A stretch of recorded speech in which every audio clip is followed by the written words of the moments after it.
Welcome to the November Cyber Bytes Foundation event, and happy early Thanksgiving. I'm John Barker, the director of the American Cyber League here at the foundation, and today's forum is Security and Internet of Things. Thank you for taking the time to join us today. Your time is valuable, and we really appreciate you spending it with us.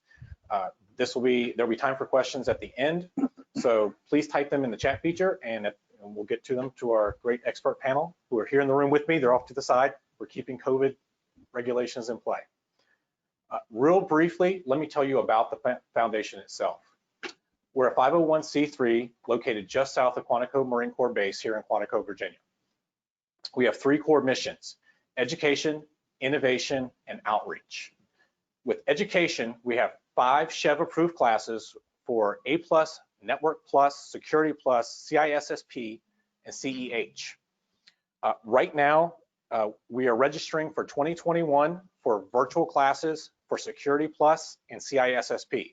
So if you need those certifications, if you have contracts where you need personnel for those certifications, go to cyberbytesfoundation.org, click on the Academy or click on Events, and you'll see the links to register for those that begin in January.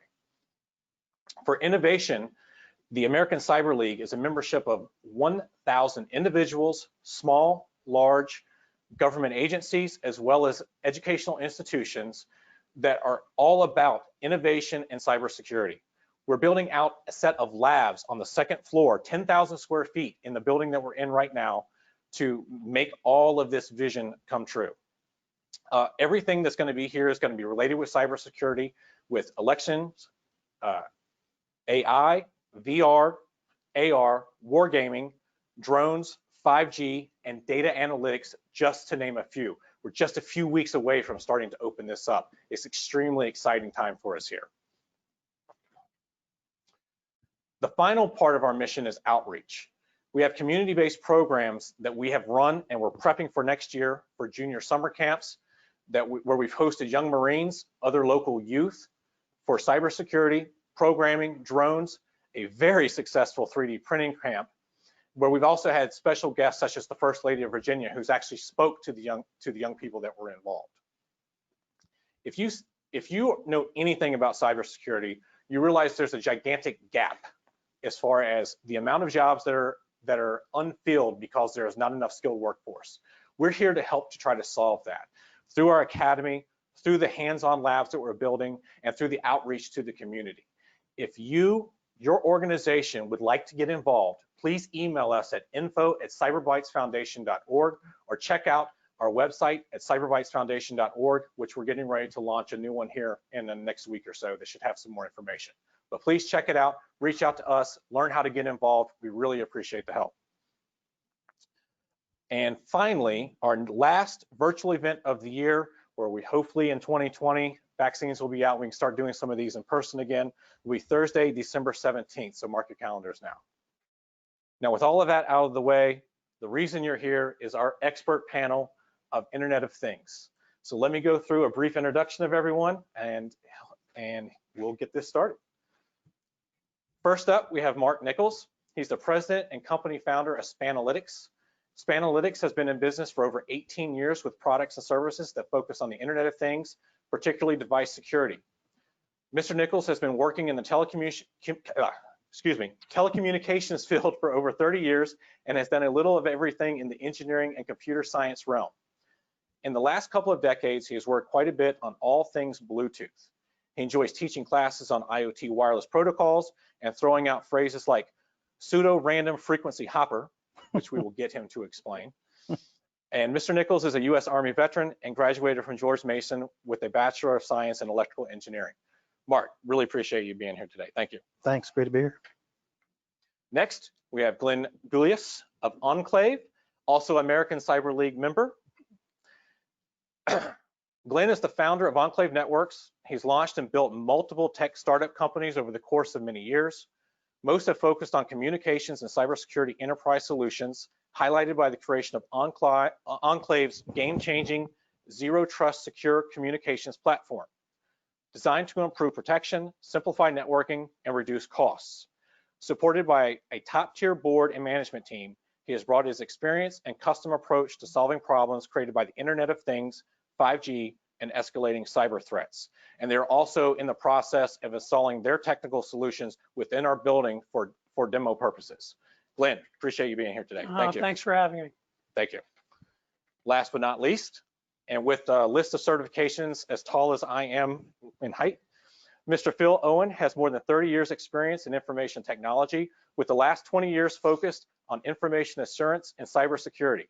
He serves as the Director of Information Assurance and Information Systems Security Engineering for MC Dean. He provides senior level knowledge and expertise in multiple DoD, federal, civilian, state, and local and commercial customers. Mr. Owen is recognized as a published author and subject matter expert in multiple domains within the information assurance community. He was selected to participate in the National Initiative for Cybersecurity Education, NICE, National Security Workforce Framework 2.0 development. As an author, he wrote the Cloud Services Overlay for NIST SP 853 Revision 4. Phil is also a frequent contributor to and participant in ISC Squared certification exam development activities. One area of specialization is industrial control systems, and Mr. Owen is currently engaged in providing IA expertise to the U.S. Army Corps of Engineers on multiple engagements and provides ICS and SCADA security expertise. Phil, thank you for being here today. Thank you so much for having me. So I'm going to toss the first question to Glenn.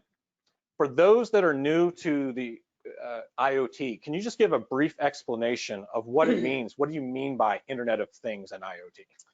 So IoT is a term that I think is kind of overused and doesn't really cover the broad span of what we're really talking about. We refer to it internally as operational technology. So you have information technology that focuses primarily on data and human communications. And then you have physical devices, and that can range from SCADA equipment to industrial control systems to the kind of building automation systems that MC Dean utilizes to physical security systems and door locks. It can also include weapon systems. And the difference is not just in terms of what these things do, but IoT is, I really kind of look at IoT as a subset of OT, operational tech. And it's a very diverse, very complex, in some cases very old set of technologies that require a really different approach to cybersecurity than typical IT systems that we deploy every day. Excellent. Mark, with many more devices getting integrated with network access or Bluetooth or things of that nature, where do you see more vulnerabilities popping up? Where do you see expansion of that stuff that people should be worried about? I think there's a couple answers to that question. One, of course, is the proliferation of all of these smart devices and things that we might not expect. So a quick example, there was a hack of a fish tank at a Vegas casino that got onto the casino network. And I am familiar with that story. Okay, yes. So there's an example of something you wouldn't expect maybe to be an ingress point for a cyber attack. There's just so many devices that are coming out with the smart label, you know, a little microprocessor, some sort of connection via some wireless protocol in my Bluetooth world that gets you to a hub, that gets you to the cloud. So, you know, I've seen all kinds of crazy things like smart pacifiers in case you can't figure out where your baby is, or smart bras, or smart toilets, or all kinds of things that are harvesting data and collecting that, and maybe, you know, giving pattern of life and other kinds of things that you might feel are sensitive. So, you know, a lot of hackers, that opens up the world to all these devices that could be hacked. And what we worry about is, well, somebody's in their basement, or maybe it's even a cyber, you know, larger actor is going through the internet to get to that IP facing device, but not all devices have an IP address. So in the Bluetooth world, you are probably not going to have an IP address on that device. Maybe you don't care if it's a Bluetooth speaker, but if it's a home health device, or maybe it's a COVID tracing device or something like that, you have to worry maybe about what's the information, what's the security setup going over the air, as opposed to not just what's going over the cloud. Thanks, Phil. With a lot of the work that you're doing with the government itself, are you seeing a greater adoption and expansion of these new devices, or are they more concerned about bringing them within their environment? It's more controlling what comes into the environment in somebody's pocket or briefcase. Any device that transmits or is able to receive introduces attack surface to an environment. I may not be connected to NIPRNet if I'm on a U.S. military facility, but the information that resides on NIPR, or if I go into a SCIF and hopefully remembered to take my phone and my smartwatch and put them in a lockbox before I go in there, I'm still seeing that data. And then when I walk back out of the SCIF, you know, I have, if I was a malicious actor, the ability to pick up my smartphone, one of my smartphones, put on my smartwatch, and exfiltrate data that way. You know, there are so many vectors that can be used by having a smart refrigerator talk to your car, talk to your watch. You know, I don't know what all connects. I know that we worry about training people to use the things that we know, and yet people can walk into a big box store and come out with what just 10 years ago was not even a fathomable quantity of connected devices. And it's scary because we don't train anybody. Nobody trains themselves. Nobody understands where their data is going or what happens when they speak to their Alexa device. So to me, that's the biggest fear. People don't know and don't even think to wonder. So that's a big problem for DoD right now. Gotcha. Glenn, with, you know, kind of everybody talking about the extra devices coming in, have you seen with any of your research, the things you're doing, that there are certain devices more susceptible to an attack? Are we looking at the old ICS controls because they are older, or are we looking at the things that somebody's brand new, where it's sloppy coding, for instance, or sloppy programming? Wow, that's a tough question. So first, I think everybody has to understand the true magnitude of what we're talking about. There are over 50 billion connected devices, non-IT devices globally. There are very few standards that cross over from industry to industry. For example, you'll have factory standards for manufacturing, where you'll have different standards for healthcare and medical devices. That lack of standards, and while the standards may be good for an individual industry, but that lack of standards that can run across these devices and address their connectivity, which is where we do our stuff, is really important. There's over 90,000 operating systems available today in the marketplace, and we're about ready to add 5G, and we've turned on Silicon Valley to make every little device that's possible. So I would say that we could go from a 50 billion endpoint attack surface to 100 billion pretty quickly. The key to this whole thing is for us not to abandon security in favor of convenience. Well, that brings up a good point. And I'm gonna go back to Phil on this because he may have a little bit more insight. You know, the federal government just passed a Senate bill to go with, you know, standards for procurement with IoT. And I know this is brand new within just the last couple of days, but based on how the previous track record was with cybersecurity, where it's all, you know, it's that cat and mouse game, what do you see this happening from, you know, this mandate? It's not signed yet in law by the president, but it has passed the House and the Senate. They've still got to go through the bill reconciliation. How do you see this playing out long-term within not just the federal government, but sometimes that shapes the consumer market space as well, with when you start seeing that adoption? Within federal government space, to include DoD and the intelligence community, I would hope that any new procurement legislation that is passed streamlines and simplifies the procurement process. Right now, it is burdensome, cumbersome, and lags so far behind the leading or bleeding edge of what is available.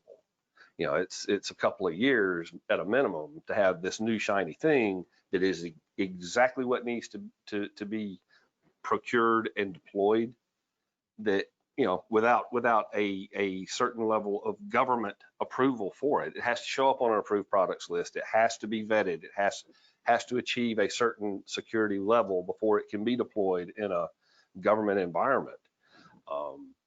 It's just too cumbersome. If we're going to do this for IoT, are we going to start examining, well, we can't buy that coffee maker because it communicates and it has the ability, a malicious actor would have the ability to breach the coffee maker. You know, how much of a web do we want to create with it? Like I said, I want it to be simple. I want it to be less cumbersome, but what are we really doing by trying to put traditional IT or OT procurement regulations on top of the Internet of Things, which is a subset of OT? But really, I mean, I don't know. I just hope I hope it is less cumbersome than the current procurement process. Understood. Mark, I won't ask the same question, but I'll say, do you have any follow-up on what you see when you're training? You know, I know you have your own training program with Bluetooth technology. Is that something that comes into play now that you're knowing new regulations are coming down? Does that make you have to go relook at things?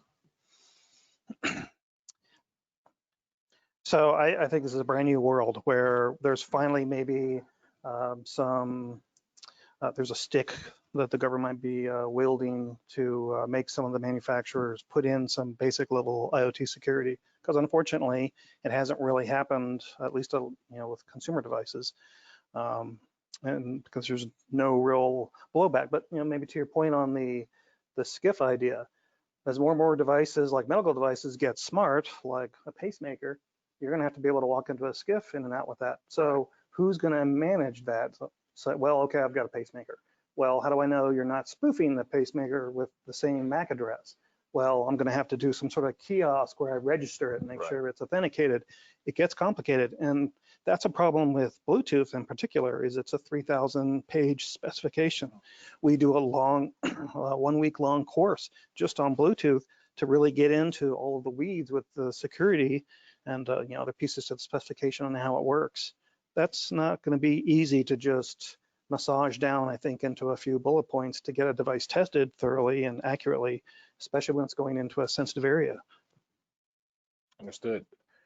Glenn, I mean, how do we take something that's, typically cumbersome, that the layperson, they don't understand, they have all of these things that are connected for ease. How do you think we turn something like this into a more simplified approach that's digestible to people? Well, I think there's things that we can do at multiple levels. I think that and I think this is a good start. I think the federal government coming out with something is a good start, right? Usually takes a long time. And unfortunately, the speed of technology is going to create a real disconnect here. So I'm actually going to take this back to you and the foundation and the Cyber League, because I think it's organizations like yours that are coming to the table and bridging the gap and speeding the transition for federal government to bring innovations to the table, get them to test it quickly, get them to approve it quickly so they can get installed quickly. If it takes 2 years to get a procurement done, whatever technology you're buying is outdated, whether it's IT or OT. I mean, there's very few things. If you're buying a piece of factory equipment that's using the same design it has for 16 years, maybe the connection's changed. But frankly, this all has to get fixed, and it has to be sped up. So I see organizations like yours being able to step into the breach and provide education, acceleration, and the government, to its credit, is coming out with a lot of new vehicles like OTAs and things that they can do to move around traditional, the traditional approval process and the red tape that really prevents them from stepping up to the cyber war in real time. And it absolutely has to be addressed. So I think it's a great first step. I think the government can set standards. I think with the organizations like NIST and DHS participating, and there's several others that the government's gone around, like the control systems tested product list that they're trying to get out there to accelerate stuff. We're fans of all of that because we want to win the battle, right? Yeah, no, and from our perspective here at the foundation, one of the things that we want to do is allow those clients to come into the facility and say, this is where we're having problems at, and then being able to go out to get the brains, the collective, to come together and break down some of those stovepipes so people can start developing those solutions together collaboratively as fast as possible to get that. Because again, this is a game of cat and mouse. You can't win this. There's always somebody else that's doing something the moment you go, hey, we got to fix. All right, now we got to go back to breaking that and get another patch. Is there any type of devices that people don't think about that kind of are flying under the radar when you're having I'll throw this out the Phil, that people just don't think about? They're like, oh my God, this is an attack. Well, Mark brought up the first one that ever comes to mind for me, and that's implanted medical devices. I mean, you could do it with a cochlear implant, you could do it with a pacemaker. You could even, I suppose, you could put some comms package in an artificial knee, or you could plant it wherever. That's it's almost, there are multiple or a multitude of potentially dangerous paths that utilizing equipment for not its designed purpose can lead to. You can weaponize a human being just by sending them to the doctor and having a checkup and have, take this capsule. Well, that capsule may have nanotechnology in it that can, I mean, there's so much. At a certain point, it has to move more to a zero trust. We just assume everything's bad, everybody's bad, and just figure out how to get through it and survive without blowing up the building or tipping over dead. So I don't know. But his medical device answer was the first thing that I thought of. Gotcha. So, do you see, Mark, any difference in the work that you do between the different types of communication protocol where there is an increased attack vector, such as your typical wireless connection versus more near field communication, the Bluetooth, where you've got to be in proximity? Do you see something along that line that has a little bit more risk? Yes. So I think this is like a multi-part answer. Hopefully I won't ramble on too long, but I think some of this boils down to how valuable is the data or the device. So if you have a consumer grade webcam or something in your house, maybe you don't care that much about how susceptible it is, and maybe you didn't change the default password like all the stories we've heard. So there's the proliferation of all these cheap consumer grade devices that may or may not have great security. But when you get into the devices that go into a sensitive area, or they might be susceptible to ransomware, or they could drive your car off the side of the road, where you can cause actual damage, or some, malicious state is going after the data, then we care more about the cybersecurity posture. With Bluetooth devices, and I think there's a good answer for a lot of these IoT devices, you can lock down the chain of everything from the bootloader on the firmware on the image on the device up to where the data goes in the cloud. It's having the smarts to go through all those layers of the stack and all those pieces of the protocol to make sure that there's not some attack vector that's still being left undiscovered. And with Bluetooth in particular, it's very complicated. And to go into more of an example, BLE, Bluetooth Low Energy, came out a few years ago, and that started off with use cases where I'm just going to put a beacon somewhere, like in a Target or a retail store, and it's going to send out beacon advertising packets to maybe get a coupon onto your phone if you subscribe to that service, that information. Okay, so that's fine.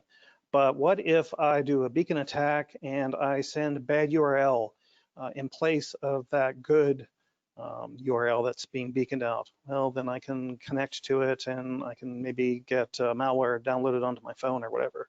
Well, whose responsibility is it that that's a bad thing that's happening? So that, I don't think that really got answered. And then with something like this use case where you're just spitting out advertising packets, there's not much you can do about that because there's not an authentication that happens between the two devices, the one that sends and the one that receives, that you are the person that you want to send that information to. So again, that's okay maybe with an advertising thing that's going out, but if it's, we've been looking at this, a COVID tracing app or system, then maybe you do care that these devices are talking to each other, they're collecting pattern of life data, it's getting uploaded to the cloud so they can figure out who's talked to who. But how do you protect that device-to-device communication if there's no authentication? So, you know, I don't want to be all doom and gloom, but there's a lot of problems there just with the essential use cases of the technology that need to be solved with a cybersecurity overlay to protect now the new use case that's using the same physical layer. Yeah, that actually brought up a good point. I'll throw this to Glenn. Glenn's heard Zero Trust earlier mentioned, and part of their solution is to build these Zero Trust enclaves within an environment. And we're going to invite everybody out to the facility so they can get a demo within our building here of their solutions. But how much should these device manufacturers, with all of these security cameras, HVAC, kind of whatever you want, how much of the onus should be on them to build these protocols within the device instead of going, it's not my problem, I'll let a dedicated security guy or on their end? So that's a big question too, because if everybody had their way, they would just push security right up to the manufacturer and say, build it in.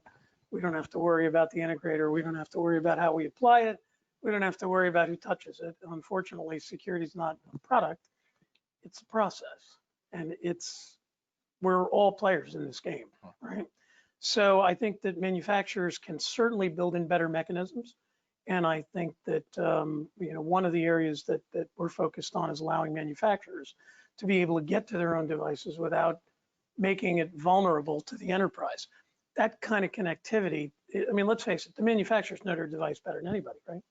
So they should be part of this process, not just to build the stuff in, but be an integral part of solving the problem as the device goes through its life and it's deployed in an enterprise or even home. Then it leaves there and goes to enterprise, and it may get touched by an integrator or the internal IT staff to get installed, monitored, managed. They play a role in it too, installing it correctly to make sure that it meets manufacturers' standards, making sure that all of the specific use cases in the enterprise are addressed, right? For access, for monitoring, for, getting back to the medical device piece. I mean, this is all about to escalate. And I don't mean to add to the fear, doom and gloom in the room, but I will. Right now we worry a lot. Every hospital's been breached with ransomware. Well, it doesn't really take much of an imagination to think they can turn from the data and start moving to the devices. So if you were going to extract a big payday, would you do it by taking the electronic health record, or would you take the ICU hostage? It's a different, turns it into a different game. And it has to escalate because they're trying to fund their nation state goals, and this is a nation state game. Make no mistake, this is not kids in their basements. So the integrator has to play a role, the enterprise has to play a role. Users, to Phil's point, have to be educated. We all have to look for that Amazon services-inc.com URL that we're getting the phishing email from and know that not to click on it, right? So I think the manufacturers can do more. I think they're looking toward new technologies. We're working with several, and we're in fact bringing a couple down here to participate. And I have hope. I have great hope that they're going to step up their game and allow the rest of us to improve raise the water level. Excellent. So, mentioning COVID, mentioning the ransomware, schools have been hit pretty hard with this as well. I know several in Virginia have been hit with ransomware attacks.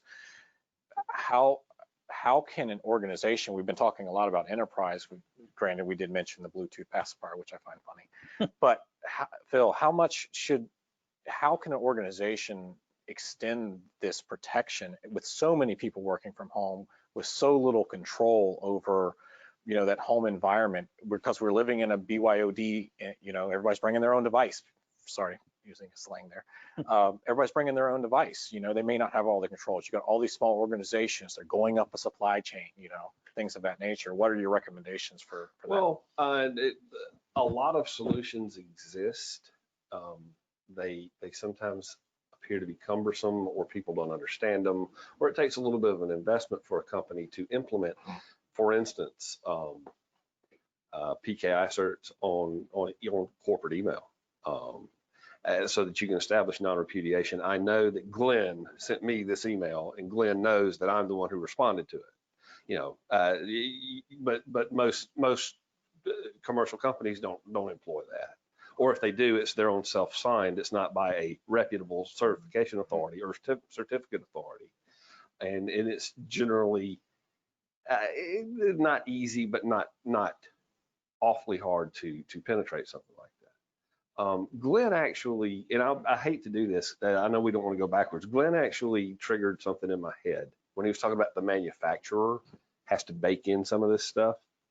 It's not just the manufacturer, it's the O&M contractor. You know, think back to the Home Depot and Target breaches, the major breaches back earlier this decade.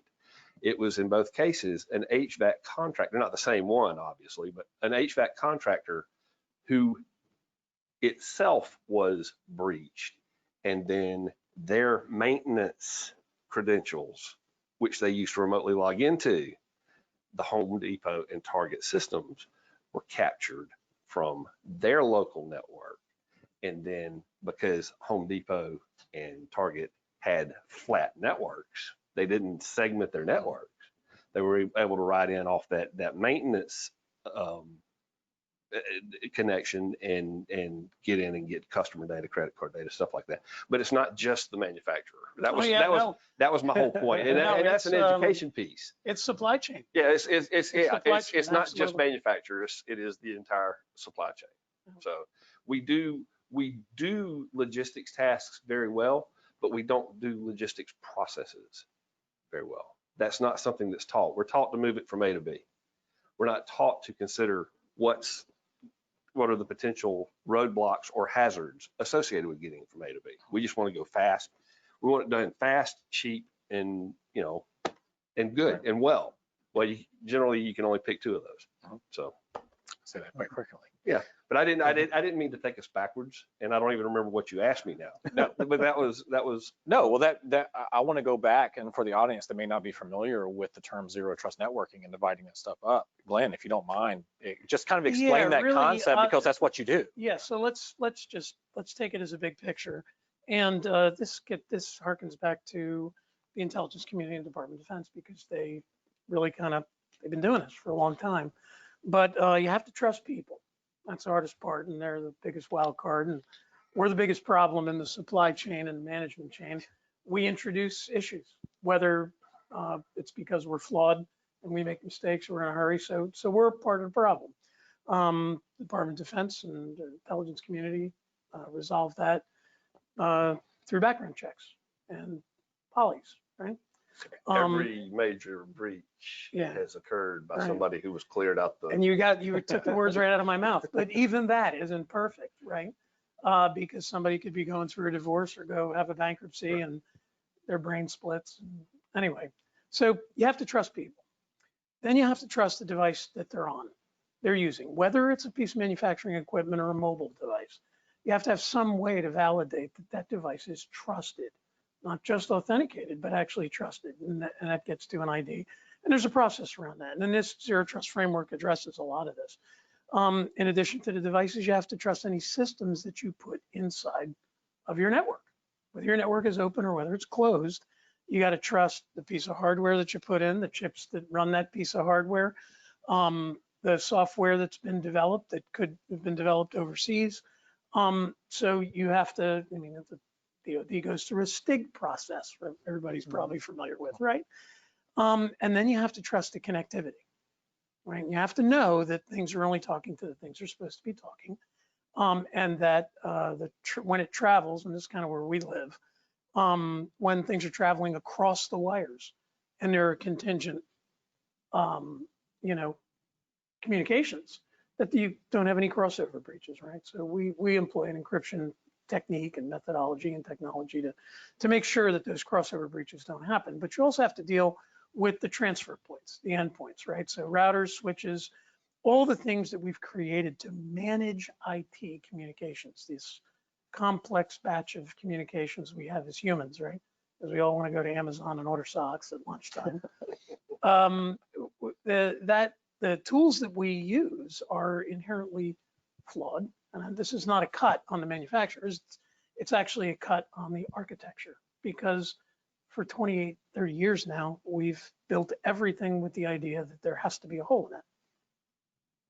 And so we spend most of our time trying to stick towels and doors and windows to cut down on the hole. And so there are different technologies. We have one, different approaches. We think we have one that changes that. And I think that to win this war, we've got to change the rules of the game. And that it may involve a substantial commitment by supply chain manufacturers, government, commercial organizations, associations who need to adopt and drive these standards home. So I think this is the biggest problem we've ever faced. IoT we've always had a security problem, always. IoT, 5G, a lot of things that are on the bubble here that are about to roll they have the potential to make this a complete disaster if we don't act.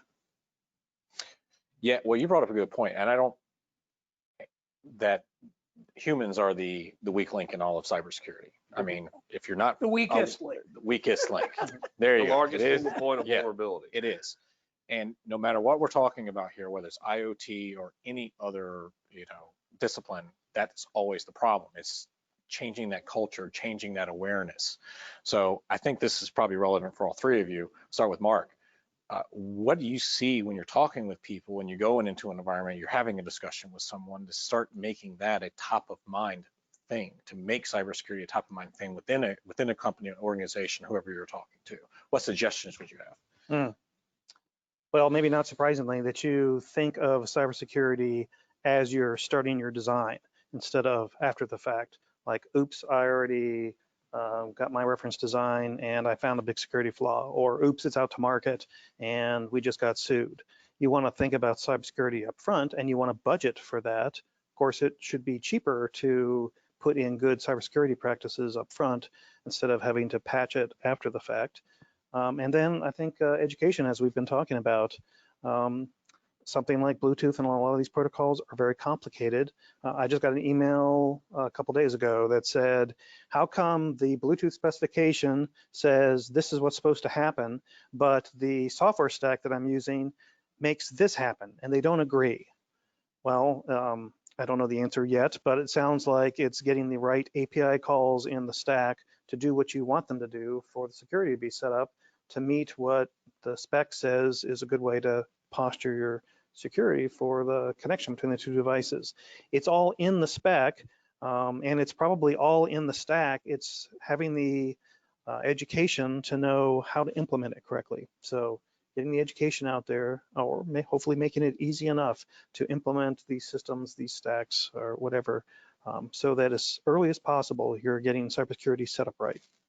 So you've got the early security DevOps piece within that, but I guess, Phil, how do we change that mindset within an organization? So it's not that I checked the box, my team did their cybersecurity training for the year, and it's just completely out the window because it's the same DoD one that they've been doing for the past 3 years. How do we make this baked into the culture to remove those ones that click on that link in an email that takes you because they, spoof and spam and all this? How do we get that again to the forefront of the organization? We hold organizations and the individuals within organizations accountable. I recently observed an iteration of mandatory DoD training or training that was mandated by the Secretary of Defense. And there was a hard deadline by which time everybody with a .mil email address had to do this training at the behest of the Secretary. And bad things were going to happen if you didn't have 100% compliance across all organizations. Well, it didn't happen, but we're still waiting for the bad things to happen. There is no accountability, really. To reach back over a decade ago, the one of the reasons why Mr. Snowden was as successful at what he endeavored to do as he was is because other people didn't live up to the agreements that they had signed and said, here, you left your PIB card, use mine.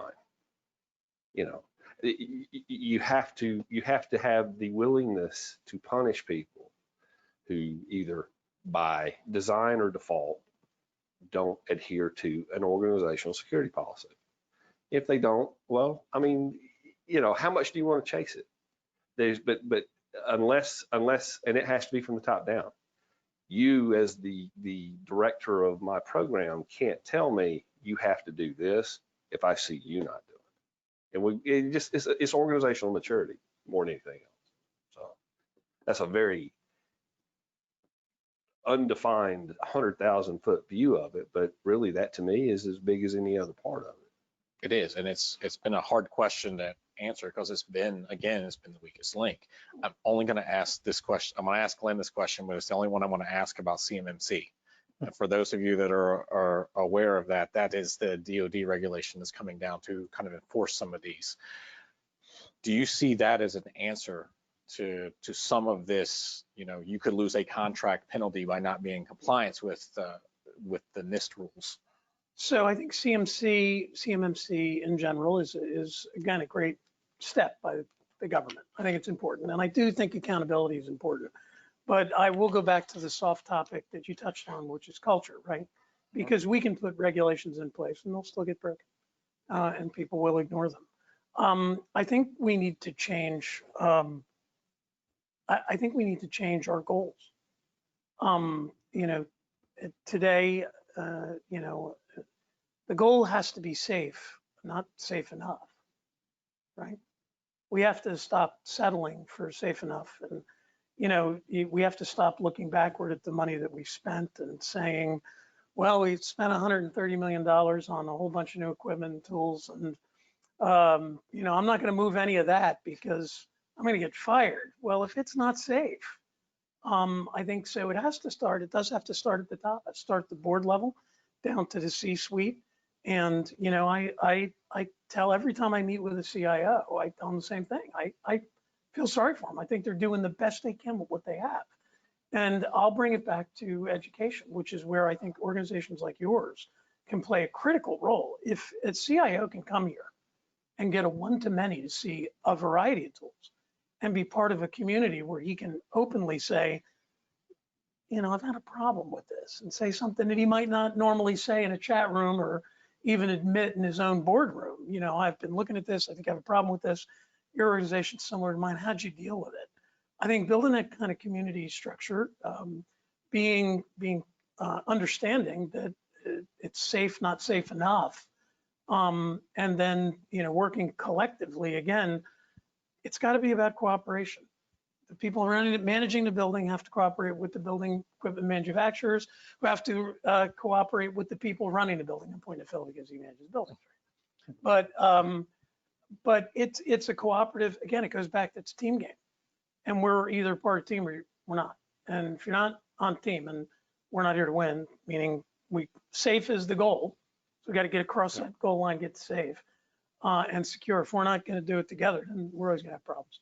So it is a cultural issue, I think, in some level, but I do think CMMC can provide some of the teeth on the other side that says, you know, this isn't a guardrail.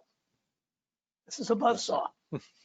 If you don't comply, you're gonna have issues. And extending it into the community of suppliers, and you know, it's going to be burdensome on some companies, and I think that they have to figure out how to make it tolerable for even small disadvantaged businesses, you know, people that are innovating and investing in new stuff. But I think it's workable, but it's just going to have to evolve. Excellent. I'm going to move on to something more fun than regulations and all the scary stuff that Glenn's trying to frighten us about. Mark, what do you see 5G is going to bring to the table with IoT and some of the advancements that are, you know, pending as that gets more of a nationwide rollout, if it gets a nationwide?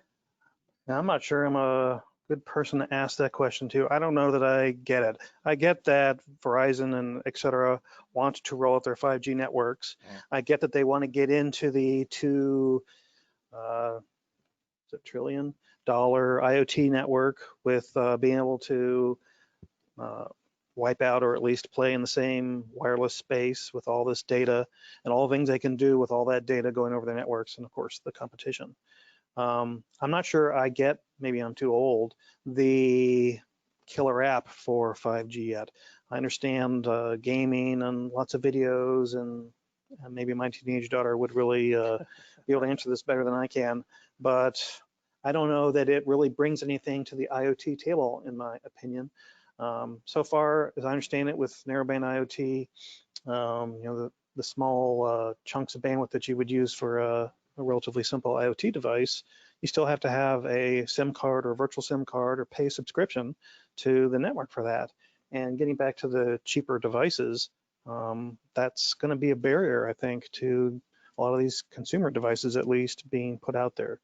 So I don't really have much to. Yeah, no, I feel the same thing. Is this something that's with 5G, you're going to see anything with IoT or even something within DoD that they're trying to implement? You hear the buzz term all the time. Yeah, I mean, and see, to me, until your Verizons and your T-Mobiles and everybody who's touting, we have the fastest 5G, we come to Los Angeles, you can experience your, you know, until there is a much broader distribution of the equipment, and it's not a trivial amount of equipment. It's certainly not trivial cost for the providers to operate or to install and operate this equipment. Until it's really here, we don't know. I don't know. To me, it's as simple as we hear traffic on the interstate outside this window. The way you, in theory, cut down traffic is to add more lanes. Well, if you add more lanes, there's going to be more cars, and you're still going to be moving 20 miles an hour at rush hour at best. That, to me, when you have a paradigm shift, or when you go up an order of magnitude in the available bandwidth or the available ability to push communications, you're just going to fill it with more communications. And ultimately, you know, there will be whatever's next, whatever comes after 5G. You know, that'll be the next big thing. We get caught up in marketing a lot. To me, 5G right now means as much as what cloud or cybersecurity. They're marketing terms to me. I know there is technology, I know there's science behind 5G, but it's Bigfoot or a unicorn. It doesn't exist for me yet, so okay, we'll see. Well, is there, and I'll just toss this out to the group so I don't put anybody on the spot in case we don't know the answer. I'm just going to ask the question. Is there anything inherently either more secure or less secure of your knowledge around 5G besides, you know, the improved technological benefits from being able to add more devices, lower latency, things of that nature? So I'm going to agree to a degree with everybody here. When I think of 5G, I think of that old adage, the future is here, it's just not evenly distributed, right? So eventually it will be. I actually think that there are a tremendous number of benefits to be gained. But Phil's absolutely right. Are we gonna fill that with cat videos, or are we going to improve our, you know, our first responder network, right? Right. So that a doctor can save a life with real-time video, no latency. In a crash truck, there's enormous potential here, right? And I'm going to go back to what I said before. Now is the time for us to look at this, not when we roll it out and everybody's got 5G devices in their hands and their, you know, chips are being built and people are building applications. Now is the time to address the topic of security because it's possible. We can do it. We're working on a couple of contracts. We got a contract from the Army and one from the Navy. We're part of a contract solution for 5G for smart warehousing. So we're really excited to do it. But we're even more excited to have the opportunity to apply security to it at a different level than is out of the box. And I think that the telcos have some capabilities that they can add. And again, it goes back to how it's taken advantage of at the device level. So this can be cooperative. Again, we have to work together to get to it. Excellent. I'll throw this out there because with 5G, you do have that opportunity to have a lot more devices filling it up.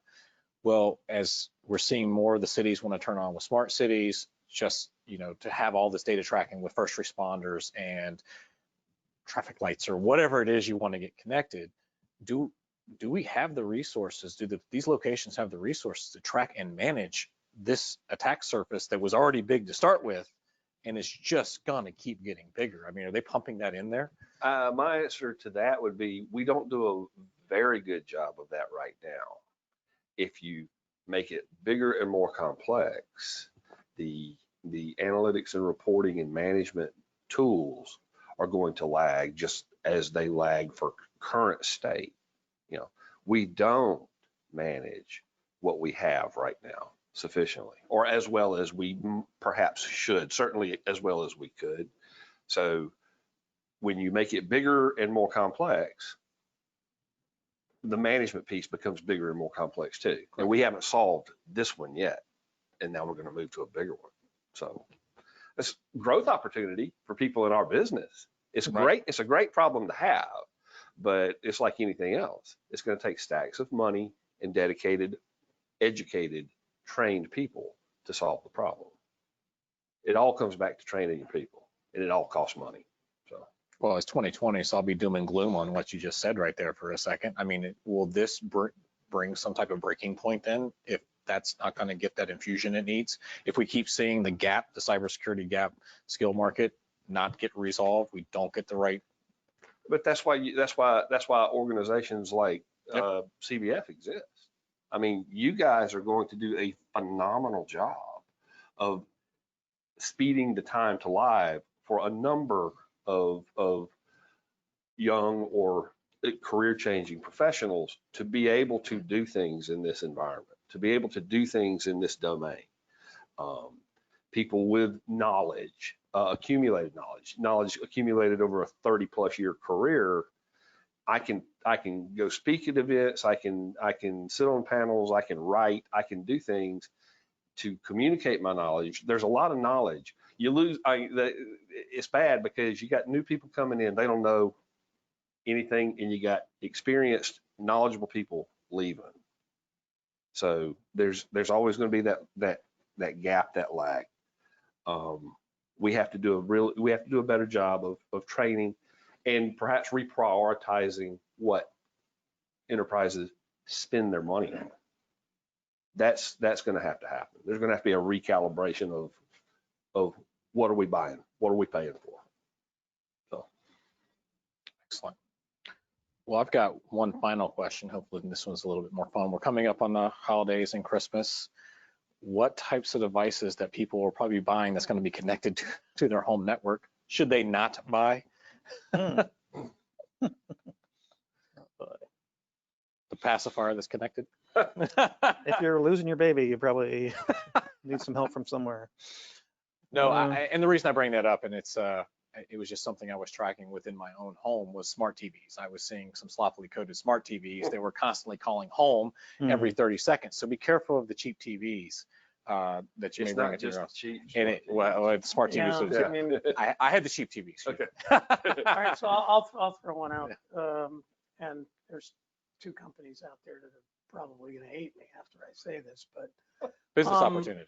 Well, look, we all have devices in our homes. We can't all track down where they came from or what possible backdoors they may have. So you have to be careful. You have to look at where, read up on it, get to know it. But in my opinion, the interactive devices, the ones that pretend to be our friends in our homes, are actually, in my opinion, the most insidious cybersecurity threats we have.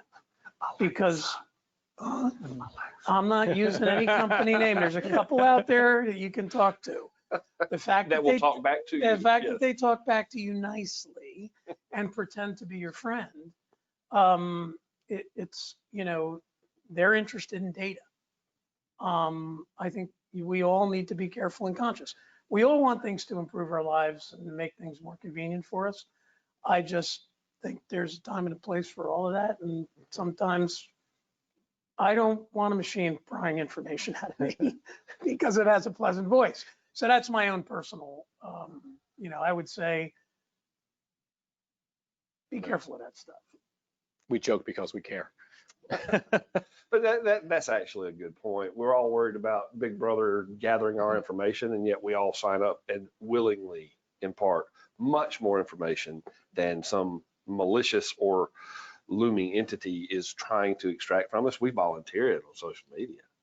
You know, Is we it any share. different than Snowden asking if he could borrow somebody's card? and Exactly. I mean, Because they exactly. see him every day, But they I give mean, him the but card. people don't stop to different. think that they used to give all this information to the telephone company, the insurance company, but now there's just central data repositories.